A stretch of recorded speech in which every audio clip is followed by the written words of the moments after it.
Turning now to the 2016 race for the White House, presidential candidates in both parties are spending much of their time in Iowa and New Hampshire at this stage of the race. But as Paul Strand reports, South Carolina is flooded with candidates too, and for good reason. This weekend saw both Ben Carson and Ted Cruz descend on the Palmetto State, as so many presidential hopefuls have recently. There's a reason candidates come early and often to South Carolina. It's the first primary in the South. It has 50 delegates to award. And as a part of the Bible Belt, it's particularly good ground for conservative Christian candidates. Carson was attending a town hall with Senator Tim Scott, who wanted to make a point about racial progress in the South by having it at Bob Jones University, which used to actively practice racial discrimination. Bob Jones University, like all of us, we've all had to evolve. And I am so proud of the progress that's happened here at BJU, and frankly, that's happened all across South Carolina. A reporter wondered if Ben Carson worried he'll lose black votes because he was speaking at Bob Jones. I'm not a politician, so I don't go around with my finger in the air saying, let's see, can I do that? And will that hurt me with this group, and will this hurt me with that group? That's what politicians do. I'm not a politician. Betty Gregory said she felt pride rise within her at the town hall.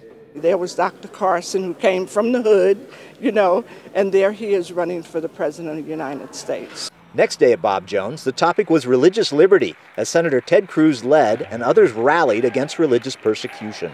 Many folks in the media belittle the threat to religious liberty, suggest it's not real, it doesn't exist. The purpose of these conferences is to put a face, to put a human face, a human story on these threats so people understand they are real and they are growing. A number of folks attacked for their faith gathered on the stage. Football coach Joe Kennedy has been suspended for praying on the 50-yard line after games. School administrators told him, "It's your right as an American to pray, but we don't want anybody to see you doing it. We want you to go and hide. Like I should be ashamed of what, my beliefs are and who I am as an American." The Old Guards of Iowa lost their business for refusing gay weddings and have faced a flood of hateful accusations. Overnight, we became the most hateful, bigoted, racist, and words I can't even use.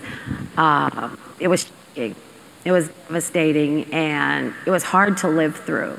Tony Perkins of the Family Research Council called these attacks the new McCarthyism, which asks, have you ever held the position that marriage should be the union of a man and a woman? And if so, you are driven from your job, you're alienated, you're marginalized, and you're treated as if you're some kind of throwback. A reporter asked Senator Cruz if it's just Christianity under threat in America. The Obama administration has demonstrated a particular antipathy for Christians. Christians are under assault from this administration. President Obama is fond of using the phrase freedom to worship.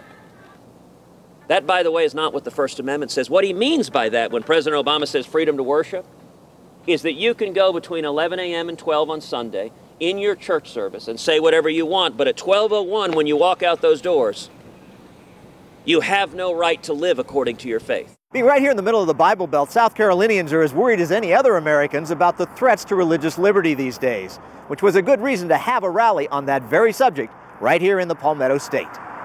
Paul Strand, CBN News, reporting from Greenville, South Carolina.